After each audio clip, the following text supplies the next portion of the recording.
vengo, digamos, representando a la Universidad de Ingeniería, en la cual formamos una comisión para poder ver, digamos, el caso de los fertilizantes en el Perú, ¿no?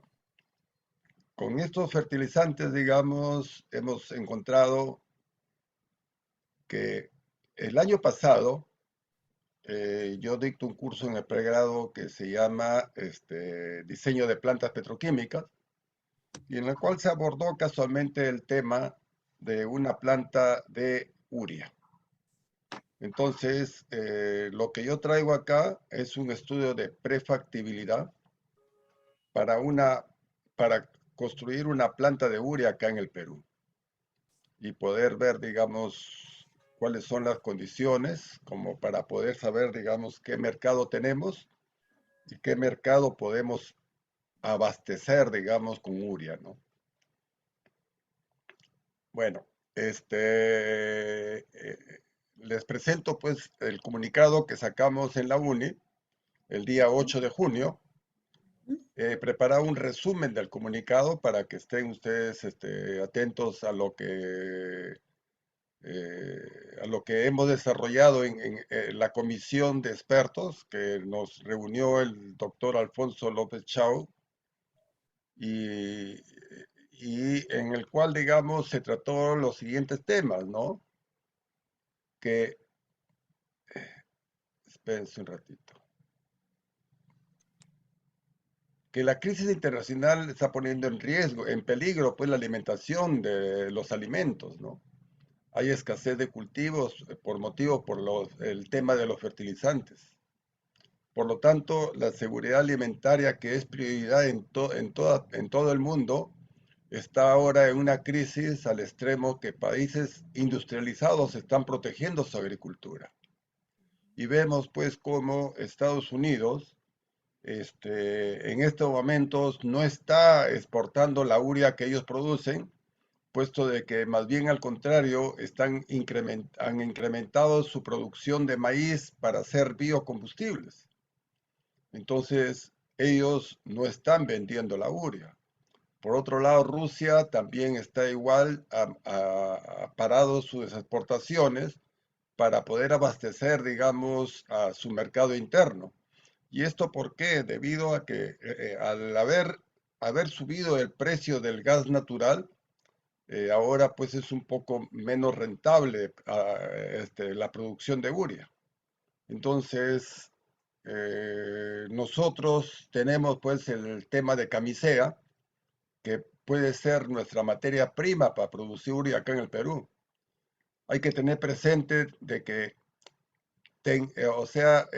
personal técnico que producía fertilizantes ha habido acá en el Perú. Por lo tanto, esto no es una industria desconocida para nosotros. Tenemos en Talara, se fabricaba, digamos, urea. Tenemos acá en Lima, con la planta de Fertiza, se preparaba nitrato de amonio y sulfato de amonio. Y por otro lado, en el Cusco, en la planta de Cachimayo, se hacían pues nitrato de amonio hasta que vino un huaico y destruyó la hidroeléctrica de Machu Picchu. Pero actualmente, oh novedad, Cusco está produciendo nitrato de amonio, pero nitrato de amonio calidad ANFO para la minería. Y ocurre que en estos momentos nosotros necesitamos el nitrato de amonio para la agricultura, pero la industria que ha rescatado, digamos, la planta de Cachimayo, tiene capital chileno. Por lo tanto, ellos ven más la parte de fabricación de ANFO para la minería, ¿no? Hay que tener presente que más de 2 millones de familias campesinas aportan el 57% de los alimentos que consumimos, ¿no? Y inclusive el cultivo de la papa logra abastecer el 99% del mercado nacional y que el Perú posee pues la materia prima, llámese gas natural o llámese fosfatos, para producir fertilizantes sintéticos que en estos momentos son totalmente importados, ¿no? En la macrorregión norte existen inmejorables condiciones para producir fosfato de diamonio, pero usando, digamos, la roca fosfórica de Bayóvar, el gas natural de Talara y el ácido sulfúrico que próximamente, digamos, estaremos produciendo en la refinería Talara. Con eso tenemos todas las condiciones para producir el fosfato de amonio. En estos momentos, el Perú está exportando roca fosfórica de Bayóvar alrededor de 2 millones de toneladas al año. Y por otro lado, nosotros estamos comprando a Chile alrededor de 300.000 toneladas al año de fosfato de amonio. ¿Cómo preparan ese fertilizante? Pues con nuestra roca fosfórica y con el ácido sulfúrico que el Perú exporta a Chile, ¿no? Entonces, nosotros deberíamos producir los fosfatos por estar, digamos, justo en la zona donde está la materia prima y tenemos el gas natural para producirlo. Por otro lado, no hay que olvidar que la reserva de fosfato de Bayóvar no es la más grande que existe en el Perú. Hay una reserva superior a Bayóvar que está, digamos, en la parte central, en la región, en la zona del Mantaro, al norte de Huancayo. Toda esa zona, digamos, tiene roca fosfórica que fácilmente se podría convertir en fertilizantes también y podríamos exportar fertilizantes de fosfato de amonio y fosfato monoamónico también, ¿no? Y teniendo presente pues que nuestros pueblos originarios hace miles de años crearon una agricultura orgánica extraordinariamente avanzada, con tecnología que ahora son empleados por las familias campesinas, ¿no? Con esto, la Universidad de Ingeniería hace un aporte en el cual digamos que une la academia, el ejecutivo, el Congreso, la empresa, la sociedad civil y en general todos los peruanos que debemos unirnos en torno a dos grandes decisiones políticas. La primera sería pues hambre cero, es decir, respaldar la agricultura familiar para evitar la carestía y asimismo comprar parte de la producción para programas sociales. Y el segundo punto es recuperar la industria de fertilizantes sintéticos y fortalecer la capacidad de las comunidades y familias campesinas para producir biofertilizantes. Por lo tanto, la Universidad Nacional de Ingeniería considera que es su obligación trabajar de la mano con las autoridades, las familias campesinas y todas las partes interesadas en la ciencia, la tecnología y la innovación para convertir esta crisis internacional en una oportunidad para el desarrollo sostenible. Recuerden que el Perú está yendo en popa en lo que es exportación agroindustrial. Por lo tanto, tenemos todas las condiciones para poder ser, digamos, agroexportadores y hacer más bien ingresos de divisas al país. Lo que sí hay que tener en cuenta que no debemos preguntarnos cuánto cuesta empezar. Preguntémonos más bien cuánto nos costará económica y socialmente en el futuro si no empezamos inmediatamente. Hay que considerar una planta nueva de urea se requiere por lo menos mínimo 4 años en ser construida y estar en operación. Y ahora, por otro lado, acá en el Perú, cualquier proyecto generalmente demora 20 años. Ya vemos Camisea, ya vemos la nueva refinería Talara, que fue inaugurada la primera piedra por el presidente Toledo y recién ahora todavía ni siquiera está todavía en producción. Generalmente son 20 años que nosotros tenemos que madurar un proyecto para recién ponerlo en marcha. Tenemos que abrir los ojos y decir, debemos hacerlo, ¿no? Entonces, vamos a ver costos ahora, ¿no? Voy a desarrollar estos puntos teniendo en cuenta el estudio de prefactibilidad que se realizó con precio base del año 2021, el año pasado, ¿no? Entonces, veamos primero qué son los fertilizantes. Los fertilizantes son sustancias ricas en nutrientes que se utilizan para mejorar la característica del suelo para un mayor desarrollo de los cultivos agrícolas. Y por lo tanto existen dos tipos de fertilizantes. Los fertilizantes químicos, que son nutrientes elaborados por el hombre, son de origen mineral, animal, vegetal o sintético. Dentro de los fertilizantes químicos están elaborados nutrientes principales para la tierra, que son el nitrógeno, el fósforo y el potasio. Y dentro de los fertilizantes orgánicos se encuentran lo que se encuentran en forma natural con una nula y poca participación del hombre para su formación. Y estos pueden ser de origen mineral, vegetal, animal o mixto. Un ejemplo de ellos es el estiércol, por ejemplo. Veamos ahora, estamos hablando nitrógeno, fósforo y potasio. Vamos a hablar de los dos más importantes. Los fertilizantes nitrogenados. Los fertilizantes nitrogenados son los que más se consumen en el Perú. Estos fertilizantes, sobre todo, son necesarios para cultivos en la sierra. Por lo tanto, si vemos la cantidad de fertilizante nitrogenado que se importa en el Perú, la mayoría están destinados para la zona de la sierra, ¿no? Los principales fertilizantes nitrogenados usados en la agricultura son pues la urea, el sulfato de amonio, el nitrato de amonio, fosfato monoamónico y el fosfato diamónico. Pero la urea destaca como el fertilizante nitrogenado más utilizado en el mundo, aunque es la fuente que mayores pérdidas de nitrógeno puede tener antes de ser absorbido por el cultivo.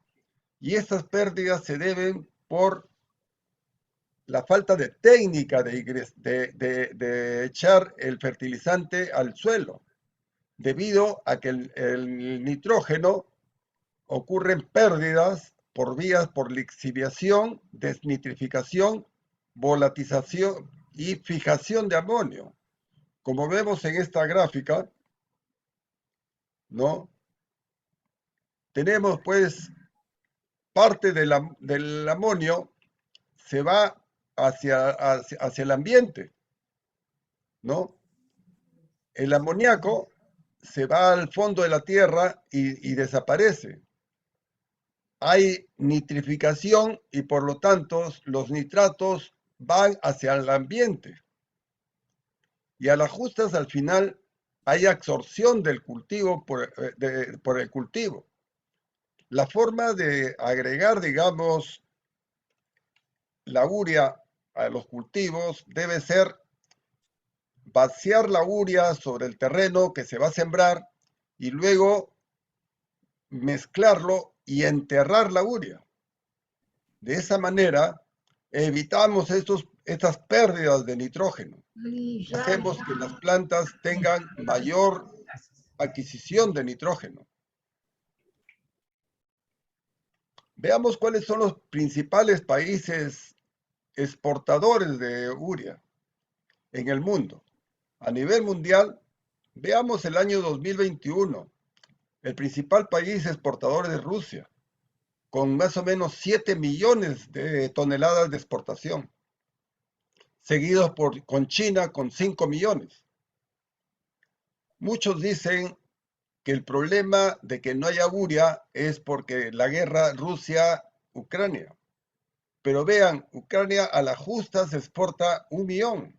Por lo tanto, el tema de que la guerra que está acá en Ucrania no significa que porque esté Ucrania en guerra, significa que debería haber escasez. La principal causa es Rusia. Rusia y Estados Unidos, que entre los dos, digamos, están acaparando para su consumo propio. Y por ese y con el tema, se han juntado varias cosas, es como la tormenta perfecta. En primer lugar, tenemos el tema del costo de flete, ¿no?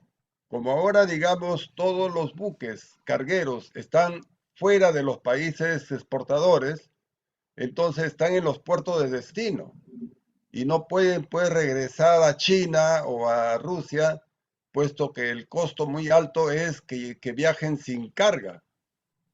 Entonces el flete ha subido mucho. Por otro lado, el gas natural, que el de Estados Unidos estaba sobre una base de $3.50 a $4, ahora después está bordeando los 6, $7. Y que, ni qué hablar de los líquidos del gas natural liquefactado, que está entre 8 y $10 el millón de BTU. Eso hace pues que muchas fábricas de urea no estén en condiciones económicamente de producir urea, y eso ha hecho casualmente de que el mercado haya bajado su producción, ¿no? Luego, la parte de nitratos. Los principales países exportadores de nitratos volvieron a tener Rusia con 2 millones de toneladas, ¿no? Y tenemos Trinidad y Tobago. Yo he visto, por ejemplo, que el gobierno está interesado en traer urea, pero ocurre que puede traer nitrato de amonio y puede recurrir a Trinidad y Tobago para traer nitrato de amonio. ¿Por qué tiene que ser urea? El nitrato de amonio también tiene nitrógeno. Entonces, o traen urea o traen nitrato, pero con eso debemos salvar la agricultura peruana. Ahora, los fertilizantes fosfóricos, ya hemos dicho casualmente, nosotros somos un gran país productor de roca fosfórica, pero no producimos ni un solo kilo de fertilizante. La roca fosfórica de Bayobar la exportamos y luego compramos el fertilizante.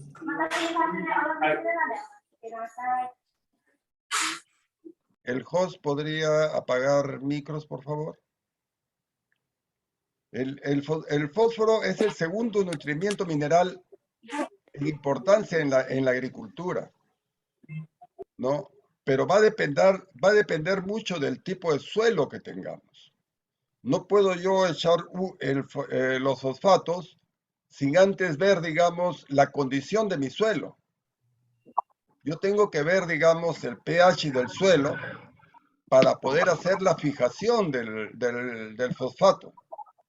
No puedo, digamos, a cualquier terreno echarle el fosfato porque podría estar perdiendo más bien.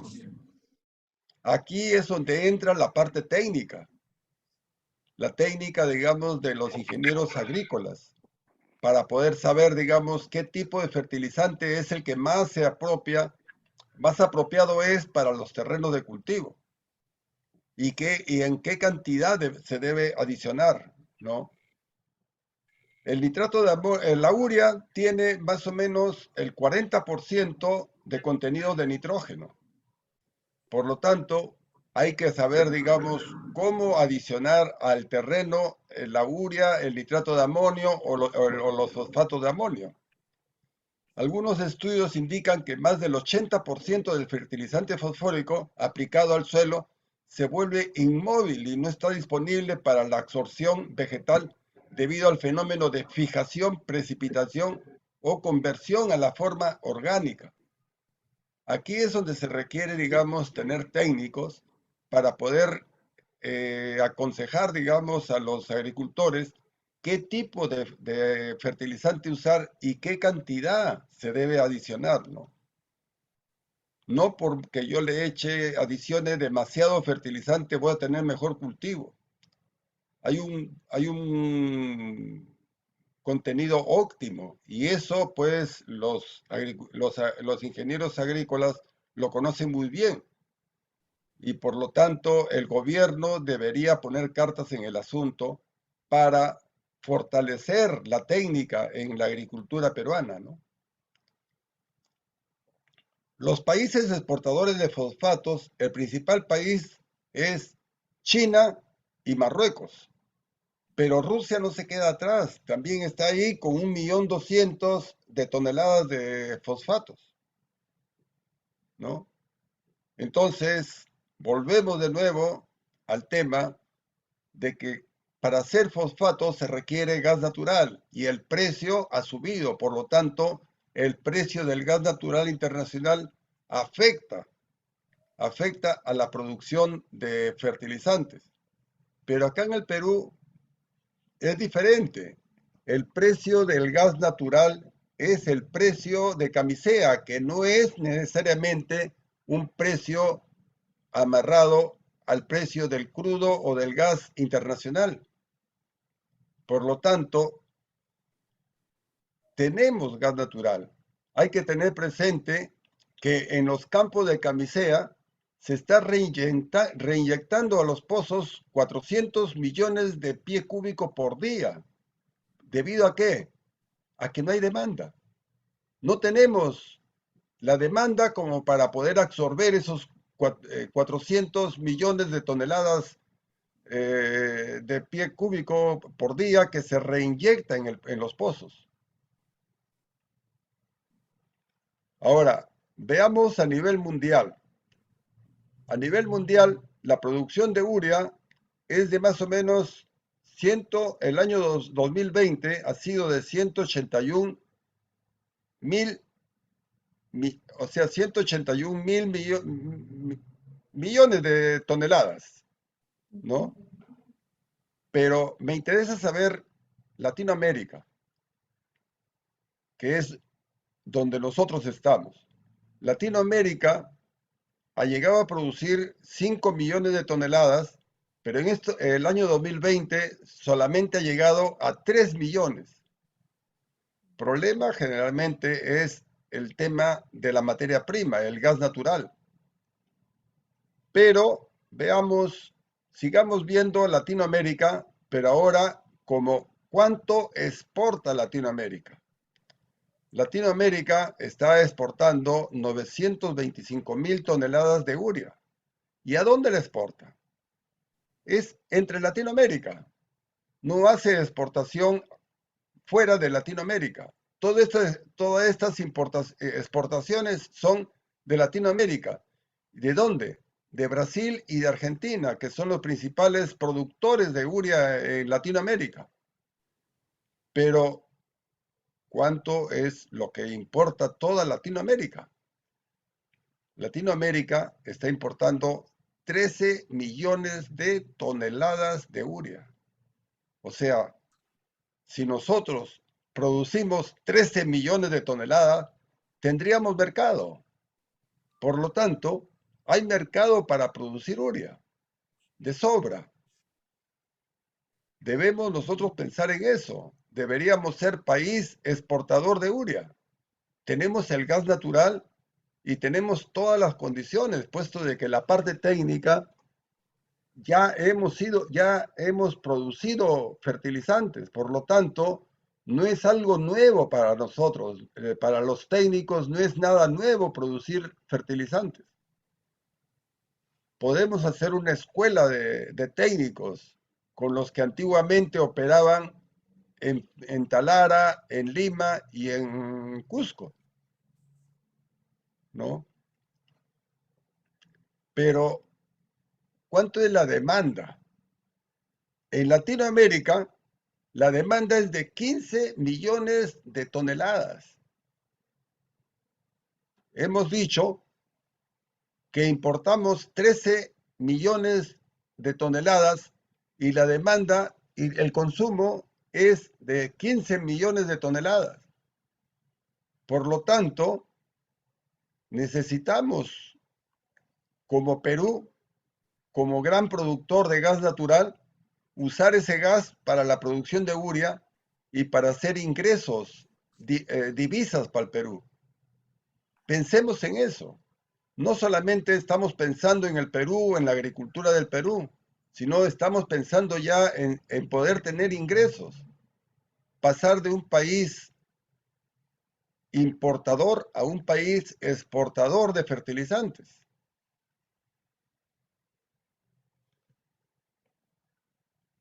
¿Cuál es la demanda de fertilizantes en el Perú? Como pueden ver, pues nosotros en lo que es urea, El año 2021 hemos importado 325.000 toneladas al año. Pero ¿qué ocurre? En años anteriores hemos llegado a los 400. Por lo tanto, se supone de que la demanda nacional está en el orden de 400.000 toneladas. Esa es nuestra demanda que hemos considerado para el proyecto, para hacer el estudio de prefactibilidad. 400.000 toneladas al año. Pero, vean, nitrato de amonio, si bien es cierto, el 2021 ha subido la demanda de nitrato de amonio, puesto que el nitrato de amonio reemplaza la urea. Así que usar nitrato de amonio o usar urea, por ahí van. El tema es que el nitrógeno ingrese a la tierra para que favorezca, digamos, la fertilidad de los campos, ¿no?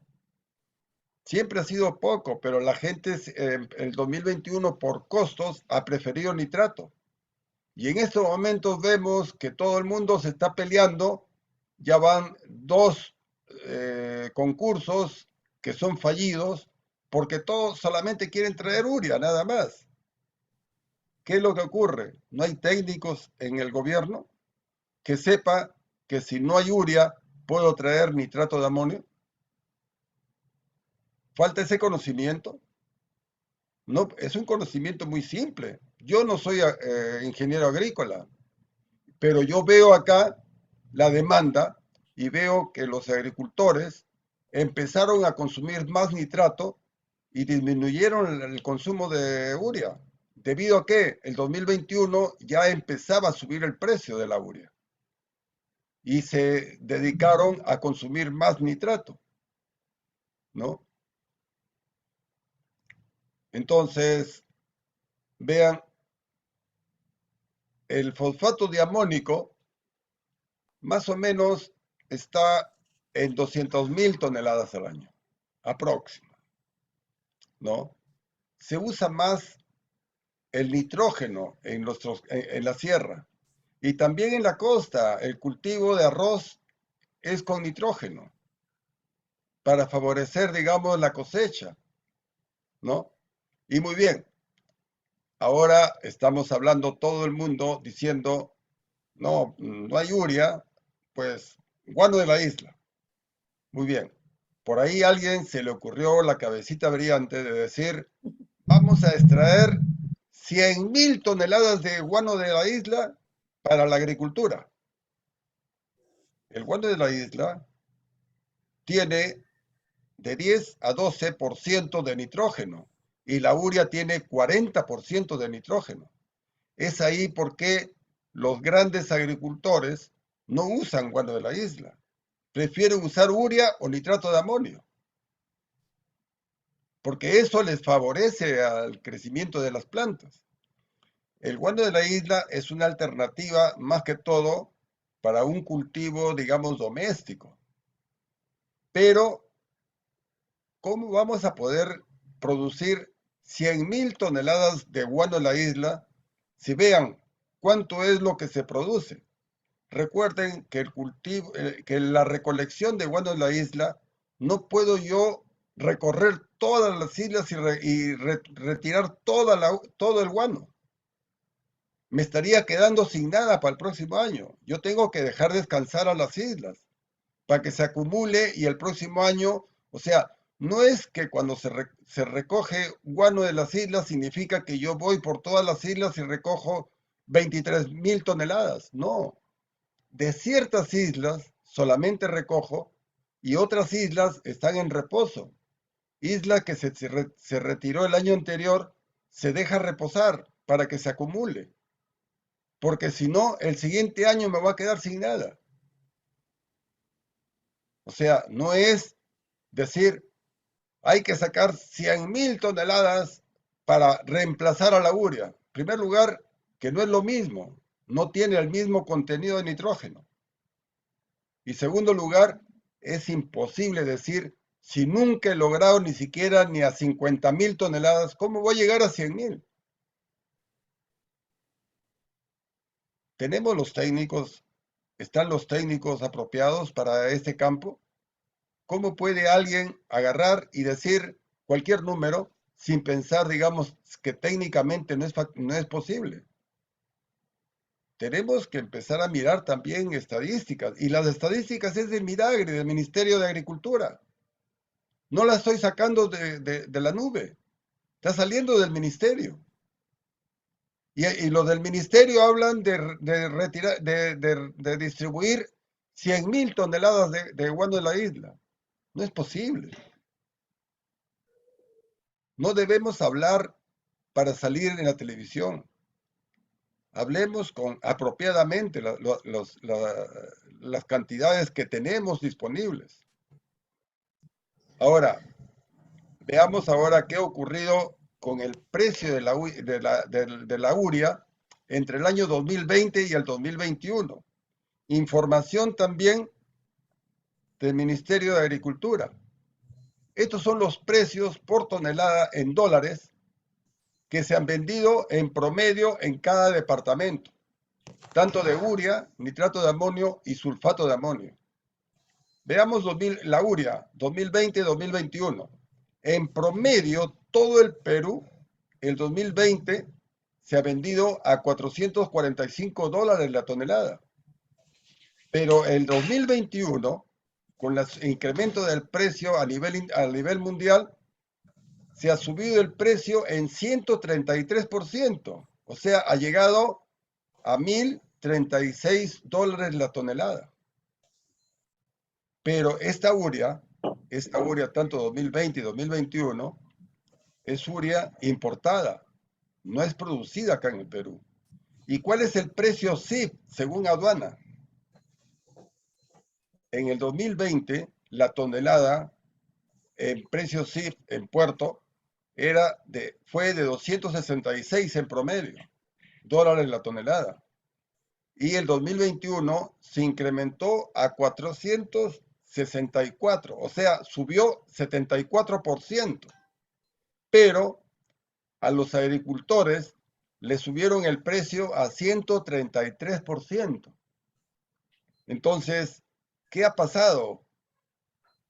Los importadores o los distribuidores tuvieron una ganancia el 2020 de $179 por cada tonelada importada y el 2021 tuvieron una ganancia de $573, o sea, la ganancia la incrementaron en 221%. ¿Quién controla este precio? ¿Me van a decir que el mercado es libre de poner el precio que quieran? ¿Podemos permitir que los agricultores paguen estos precios tan altos sin ningún control del Estado? ¿Dónde está el Ministerio de Agricultura? ¿No tiene control sobre los precios?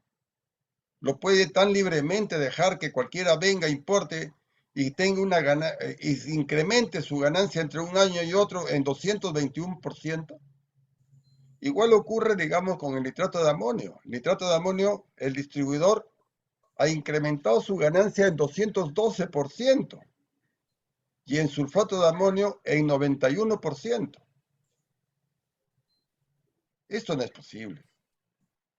Tenemos que ver un control por parte del Ministerio de Agricultura. No podemos permitir que abusen de la gente del campo. El abusar de la gente del campo implica que nos están quitando, si queremos decirlo así, nos están subiendo el precio de los alimentos acá en Lima. Y no estamos en condiciones como pueblo de poder pagar, digamos, demasiado por los alimentos. No podemos soportar incrementos bruscos como los que tenemos ahora. Falta control. Aquí es control. Volvamos de nuevo a lo del estudio de prefactibilidad de la planta de urea. Hemos analizado la viabilidad económica y ocurre que nosotros tenemos la materia prima, que es el gas. Tenemos acceso a la tecnología eficiente para la producción de amoníaco y urea por parte de diversos licenciantes. Por lo tanto, sí es factible poner una planta desde el punto de vista económico, ¿no? Entonces, por ahí es sencillo, digamos, para nosotros desde el punto de vista de viabilidad económica, sí está en positivo. Veamos ahora la viabilidad comercial. En realidad existen pocas plantas en América del Sur. Y vean, no solamente en América del Sur. Vamos a ver, digamos, que las plantas de América del Sur están en el lado del Atlántico. En el lado del Pacífico no hay plantas de producción de urea. Y nosotros tenemos el gas. Por lo tanto, tendríamos el mercado del Pacífico. Entonces, podemos competir con el mercado internacional y cubrir la demanda interna de la región. No existe planta de urea granulada en la zona del Pacífico de América del Sur, por lo que la viabilidad comercial está cubierta por países como Argentina y Brasil nada más.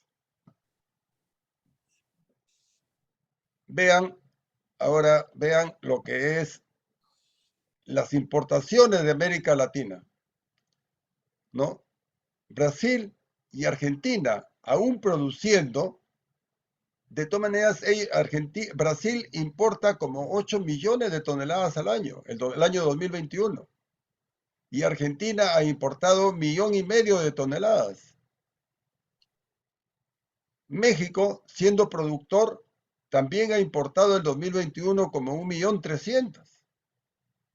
Y vean acá, Colombia, Chile, Perú, Ecuador. Estamos hablando zona Pacífico de Sudamérica. La zona Pacífico de Sudamérica, tenemos el año 2021 estas toneladas de importación. Vean este número. En total, esta región de Pacífico importa 1,800,000 toneladas. Esto es lo que tendríamos de mercado nosotros si producimos urea, ¿no? ¿Y qué ocurre? Estas son las empresas que hay actualmente en América del Sur. Argentina tiene en Bahía Blanca y en Campana, y aún así importa. Brasil tiene en Camacari, en Laranjerías y en Araucaria, tienen plantas productoras de urea, y aún así importa 7 millones de toneladas. Bolivia, que últimamente ha vuelto a poner en operación su planta, ella tiene una capacidad, estamos hablando de capacidad, no estamos hablando de producción por si acaso. Estas plantas no están al 100% de producción. Yo sé que Bolivia no está produciendo al 100%, todavía no produce al 100%, por los problemas que tuvieron desde el punto de vista de mantenimiento de la planta. No tiene producción al 100%, ¿no? Estas son toneladas por año. O sea, no tiene producción actualmente. Colombia también tiene, pero tiene una planta pequeña. Perú, en Cachimayo, tiene una planta de nitrato de amonio de 35,000 toneladas. Pero ojo, no es fertilizante, es ANFO. No sé por qué razón no los obliga. Convertir calidad ANFO a calidad fertilizante no es muy difícil. Depende nomás de cómo se termina el producto. Por lo tanto, podríamos nosotros tener mayor producción, capacidad de producción que Colombia inclusive, con 35,000. Venezuela tiene también sus plantas, pero también pues Venezuela, todas estas plantas están en el Atlántico. Por lo tanto, Argentina, Brasil y Venezuela son plantas que abastecen al Atlántico. Y la de Colombia también, bueno, aunque este es para consumo nacional, pero de todas maneras, esta planta de Barranca Bermeja está en el Atlántico. Entonces, ¿qué ocurre? Tenemos una capacidad de producción de 6 millones de toneladas, pero no producimos los 6 millones. Estamos produciendo a las justas 3 millones nada más. Veamos ahora viabilidad técnica. Bueno, existen tecnologías para la producción de amoníaco y urea a un tamaño de planta determinado, lo cual sería posible efectuar la comparación técnica en base a variables como la calidad de la materia prima, el costo de capital, el costo energético, la eficiencia del proceso, la calidad del producto, ¿no? Tenemos tecnologías como lo de Topsoy y el UDE para la producción de amoníaco, y para producción de urea tenemos Starmicon y Toyo como principales tecnologías. No son las únicas, sino que estas 4 tecnologías las hemos usado como las más adecuadas para el Perú. Y en lo que es viabilidad ambiental, tenemos, pues ya sabemos que hay estudios que determinan los impactos positivos y negativos de nuestro proyecto, ¿no? Sobre el medio ambiente y la sociedad, los cuales pueden ser compensados o neutralizados. Entonces, para el estudio del proyecto de amoníaco urea, la presentación de los estudios de impacto ambiental son los más importantes para la viabilidad ambiental. Por ahí hemos visto las 4 viabilidades importantes, pero ¿son importantes? Tenemos la más importante, la viabilidad política. ¿Por qué se hizo el gasoducto de Camisea? Teníamos clientes en Lima, podíamos agarrar y decir el gas natural de Camisea va a llegar a Lima y vamos a tener los clientes ya instalados. El tubo se tendió y cuando llegó a Lima no había ningún cliente. Recién en ese momento, cuando llegó a Lima, recién empezaron a aparecer los clientes. Y ahora, en estos momentos, gracias a esa viabilidad política que hubo para hacer ese gasoducto, es que ahora, pues, Lima cuenta con un buen PBI, ¿no? La calidad de la gente ha mejorado. No solamente eso, ha mejorado, digamos, la contaminación, por ejemplo, la avenida Bancay, ¿no? Tenemos, digamos, mejores condiciones de vida. Si es que no hubiera llegado el gas natural, las condiciones de vida acá en Lima serían terribles en estos momentos. Entonces, si no tenemos viabilidad política para industrializar al país, el gran problema es la viabilidad política, porque, por ejemplo, entra un partido al gobierno y dice, vamos a hacer la planta de urea. Y ya les he dicho, por lo menos mínimo 4 años para que empiece a producir. El problema es eso. A ningún gobierno le gusta invertir dinero si no va a ser él el que lo va a inaugurar. Pero, ¿interesa el gobierno que esté en ese momento? ¿O interesa el país, el futuro del país? Eso es lo más importante. Por lo tanto, el político lo que debe pensar es la mejora del país y por lo tanto debe pensar que dar la viabilidad política para un proyecto es importante, no para él, es para el país. Y ese es un tema muy importante. Muchos jugamos con la política y nadie juega con el futuro del país. En estos momentos ya no hay ninguna oficina de planificación como había antes.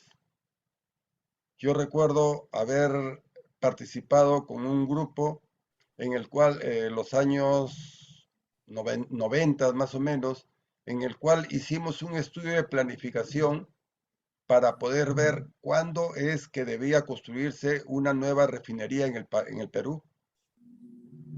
Y ocurre que el estudio salió que una nueva refinería de construirse debería ser o en Puerto Eten, o en Eten, o en Arequipa.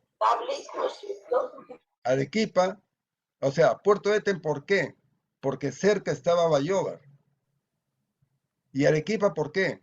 Porque se veía que la demanda del sur iba a crecer y por lo tanto se iba a requerir tener una nueva refinería en el sur.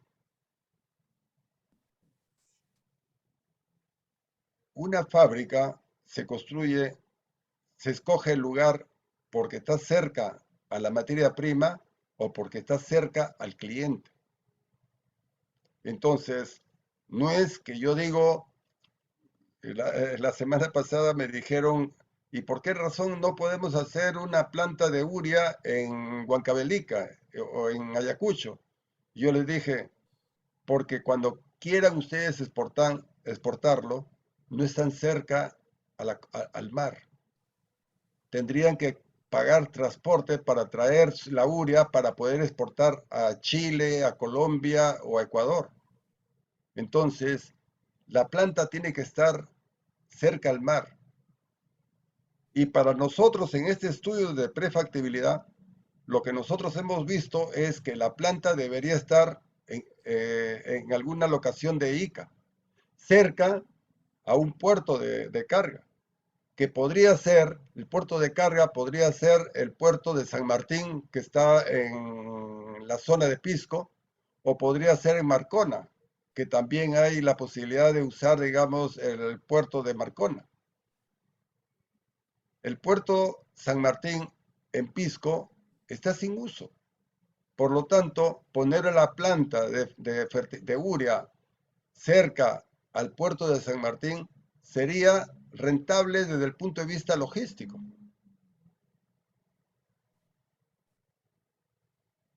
Bueno, veamos ahora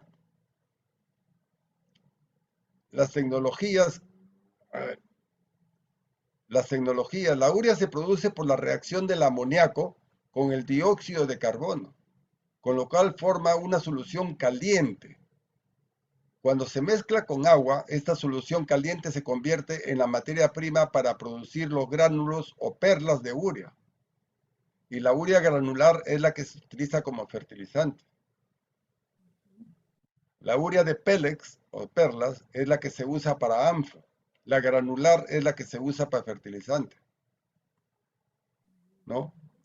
Para producir amoníaco tenemos nosotros, bueno, hay más tecnologías, pero solamente voy a hablar de la tecnología Toxoy y la KBR, ¿no? La Toxoy es un licenciante que tiene plantas estándares de 200.000 toneladas de amoníaco y utiliza sobre todo catalizadores de fierro magnesio. Estos catalizadores son económicos. Por eso es que aquí hemos subrayado la Haldor Toxoy, porque el catalizador es económico, ¿no? Y presenta un esquema de proceso que consta de las siguientes etapas: purificación de la alimentación, reformado primario y secundario, conversión de monóxido, separación del CO2, metanación y síntesis de amoníaco. Como tiene separación del CO2, yo aquí tengo la materia prima para con el amoníaco y el CO2 producir la urea. Por lo tanto, esta tecnología me da el otro producto que yo requiero para producir urea. O sea, me produce el amoníaco, pero además me produce CO2 y con esos dos productos yo puedo producir la urea. Por eso es que se escogió la tecnología Caldor-Toxoid, ¿no? Aparte, digamos que el KBR, sus plantas son mucho más grandes, ¿no? Tenemos mayor inversión para poner una planta de amoníaco. Muy bien. Para la producción para la producción de urea tenemos dos tecnologías, Starmicarbon y la tecnología Toyo, ¿no? La Starmicarbon cuenta comercialmente con más de 220 plantas de urea construidas, ¿no? Versus la Toyo, que cuenta con 94 instalaciones. Pero ¿cuál es la diferencia? Que la Toyo es tecnología más moderna. Por eso es que tiene pocas plantas todavía. Entonces, hemos subrayado la tecnología Toyo. ¿Por qué? Porque para nosotros es más sencillo usar la tecnología Toyo en una instalación acá en el Perú. Por eso que el reciclo de la síntesis de la urea es menor con esta tecnología, con lo cual disminuye los costos de construcción. Y por último, las presiones de trabajo son menores. Por eso es que nos interesó más Toyo versus Starmicarbon. Muy bien, ¿cuáles son mis indicadores del resultado?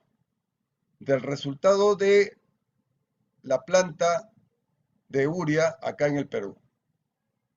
Espérense un ratito, ya, disculpe. Acá hay algo que me está fastidiando.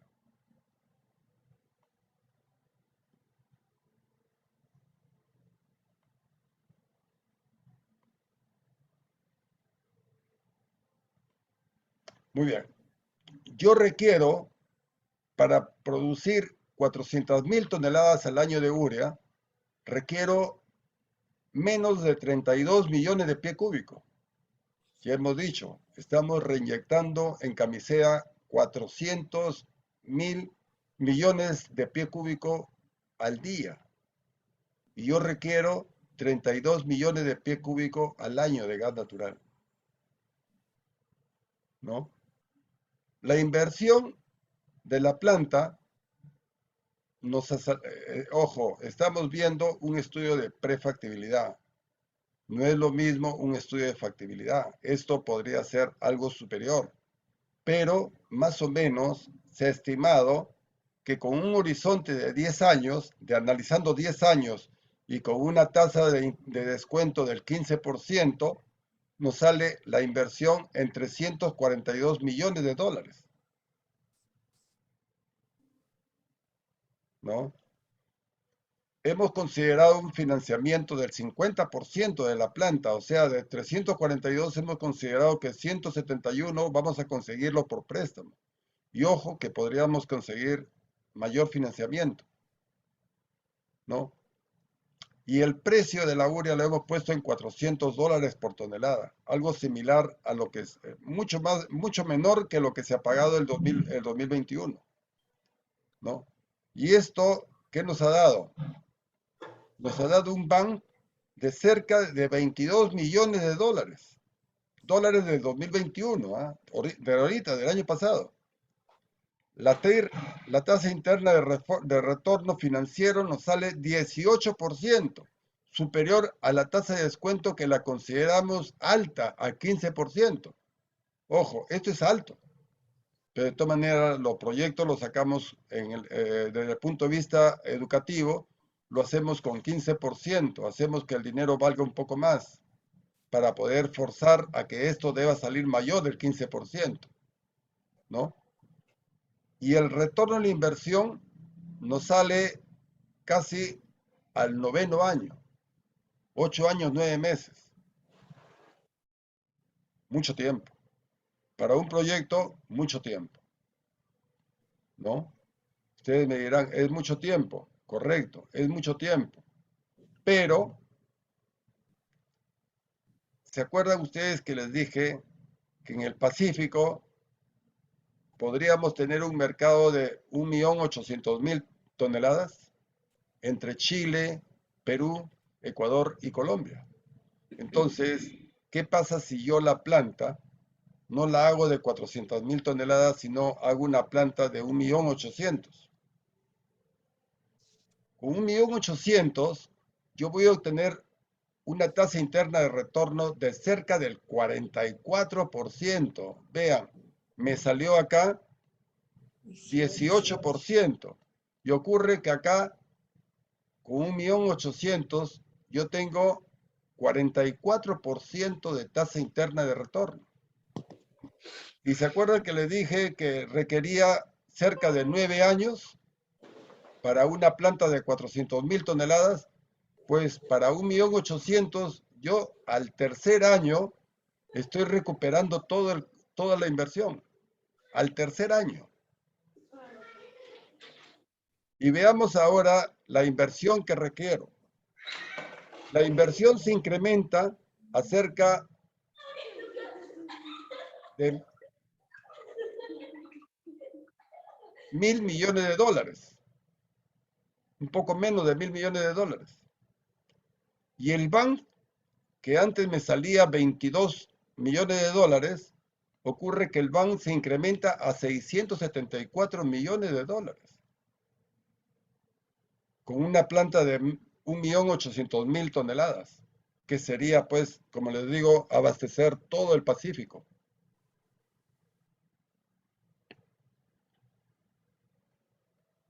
Entonces, ¿qué conclusiones sacamos? Que la producción de urea se convertirá en la primera planta petroquímica del país, reforzando la industria nacional, y el proyecto asegurará la independencia de nuestro país de las grandes transnacionales, sustituyendo el 100% de las importaciones por producción local, mejorando así la balanza comercial, y su impacto en la competitividad de las empresas peruanas será muy positivo. La segunda conclusión es que la realización de este proyecto promoverá las inversiones, incluyendo así un beneficio en atención de la demanda y proyecciones. Va a generar puestos de trabajo tanto directos como indirectos. Y estos empleos constituirán un importante impulso para el desarrollo de la región. Adicionalmente, nos permitirá al Estado y a la región recaudar durante la operación ingresos superiores a los 100 millones de dólares al año por impuesto a la renta, regalías e impuesto general a las ventas, ¿no? Bueno, IGB, impuesto a la renta y a IGB.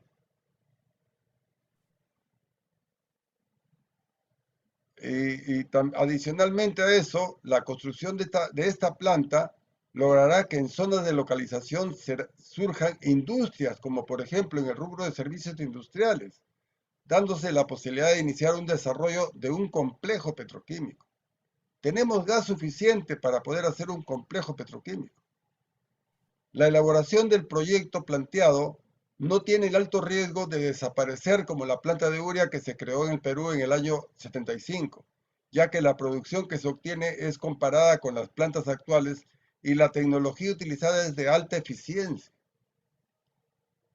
Del análisis de sensibilidad se hizo un análisis de riesgo, o sea, se hizo un análisis de riesgo financiero. Y en el análisis de riesgo financiero se puso como sensibles 6 variables. De las 6 variables que se analizaron, se encontraron casualmente que las variables que más afectaban la rentabilidad del proyecto es el precio del gas natural. Es cierto, el precio del gas natural para el sector eléctrico está aproximadamente a $3.50. ¿Por qué motivo vino una compañía para hacer un análisis? Vinieron dos compañías, uno en Arequipa y otro en Ica, para poner plantas de urea y de fertilizantes. Y ocurre que no resultó favorable. ¿Por qué? Porque Pluspetrol pedía alrededor de 5 a 6 dólares por el millón de BTU, mientras que en el sector eléctrico la factura es de $3.50. ¿Por qué razón no debe ser también para la industria petroquímica $3.50? Estamos hablando viabilidad política. La viabilidad política es comprometer a Pluspetrol a que puede ser parte de la empresa y poder poner el gas natural a $3.50 para poder garantizar la materia prima por mínimo 20 años. Todo es viabilidad política. Ahora, hay que considerar también el segundo punto, fue el precio de venta de la urea. En estos momentos está más o menos, el precio de urea está como a eh, 600 y pico. $1,000 creo la tonelada, ¿no? Y la tasa de financiamiento, que como hemos dicho, esto hemos visto una tasa de financiamiento del 50% del proyecto, pero esto es negociable, ¿no? Veamos ahora otras fuentes de fertilizantes, ¿no? Pasando ya hemos terminado la parte de urea, ahora veamos qué otras fuentes tenemos de fertilizantes. Vuelvo a decir, el gobierno habla el guano de la isla, y el guano de la isla no hay.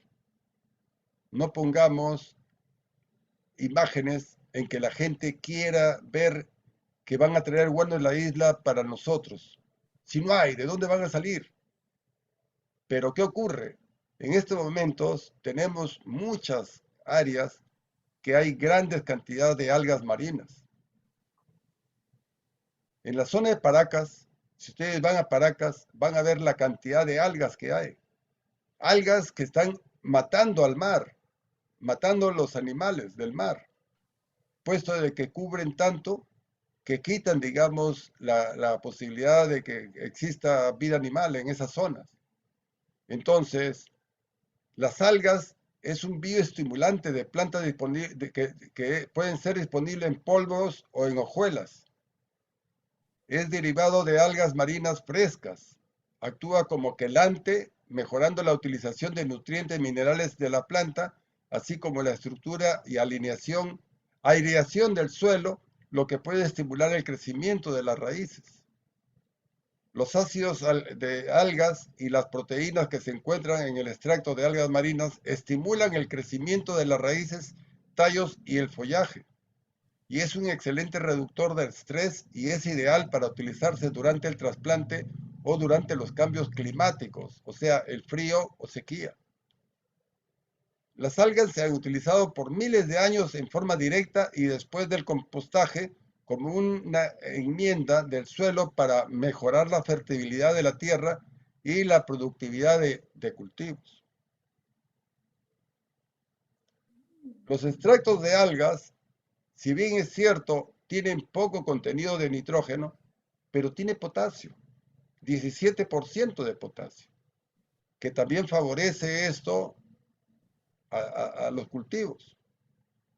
Los beneficios es que es un bioestimulante que mejora la germinación y el establecimiento de semillas, mejora el crecimiento de la planta, el rendimiento, la floración y la producción de fruta, aumenta la resistencia al estrés biótico y abiótico, mejora la vida útil después de la cosecha y puede usarse como una enmienda del suelo para mejorar la fertilidad de la tierra. Aparte de las algas, tenemos la turba, otro fertilizante orgánico, que es un material orgánico de color oscuro enriquecido en carbono y está compuesto por una masa esponjosa en donde se puede apreciar los componentes vegetales. Luego tenemos el compost, conocido por muchos como abono orgánico, se obtiene de la descomposición de materia orgánica, ya que es un abono formado por desechos que complementa el alto índice de oxígeno. El estiércol es un material orgánico que sigue siendo el abono más utilizado inclusive cuando aparecieron los agroquímicos. Está compuesta por las heces de animales con altos niveles de nitrógeno. Y tendremos también los humus, que son sustancias que poseen productos orgánicos de la naturaleza provenientes de hongos y bacterias. O sea, hay diferentes tipos de fertilizantes, ¿no? Tenemos pues también el abono verde, que se aprovecha toda la vegetación o cultivos de vegetales rápidos y se entierran en el mismo lugar donde fueron sacados. El guano que ese excremento de aves marinas es un potente fertilizante con altos niveles de nitrógeno, pero vean, llega al 10% de nitrógeno, mientras que la urea tiene 40% de nitrógeno. Lo bueno es que el guano también tiene fósforo y potasio. Eso es lo que hace bueno al guano. Luego, harina de huesos, que es importante por el alto contenido de fósforo, por lo que es utilizado para estimular la floración de las plantas y tiene un alto contenido de cal, lo que puede alterar la absorción de nutrientes en las plantas, pero favorece el pH cuando es demasiado ácido. Con esto con harina de hueso yo puedo corregir la acidez del suelo. Y por último, no olvidemos de un subproducto que no es muy querido en la pesca. En la fabricación de harina de pescado sale un subproducto que se llama agua de cola. Esta agua de cola, que si la vierten al mar, lo que va a hacer es matar la flora y la fauna.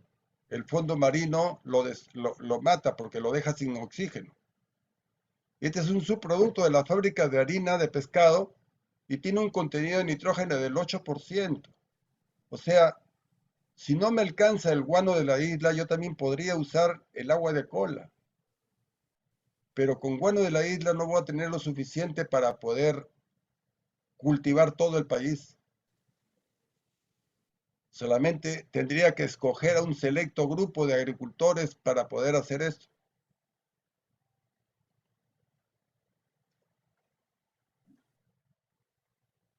Muy bien. Por último, ya terminado esto, yo quisiera comentarle algo sobre petroquímica verde, ¿no? La petroquímica no solamente se puede realizar con petróleo o con gas natural. Denme una molécula de carbono y yo les puedo sacar cualquier producto petroquímico. No necesito petróleo o gas. Con las plantas tienen carbono. Con las plantas yo puedo hacer petroquímica. Yo con la caña de azúcar puedo hacer tuberías para transportar agua, ¿no? Entonces, yo tengo, digamos, que con la energía solar, la energía hidráulica y la energía eólica, yo podría tener, digamos, industria petroquímica también. Por lo tanto, puedo hacer combustibles, puedo hacer agricultura, ¿no? Y puedo hacer industrias petroquímicas. Es más que todo una información que quería proporcionarles, adicional, digamos, sobre el tema de la petroquímica, ¿no? Y la importancia que debe tener acá en el Perú, que políticamente deberíamos ya tener petroquímica acá en el Perú. Muchas gracias.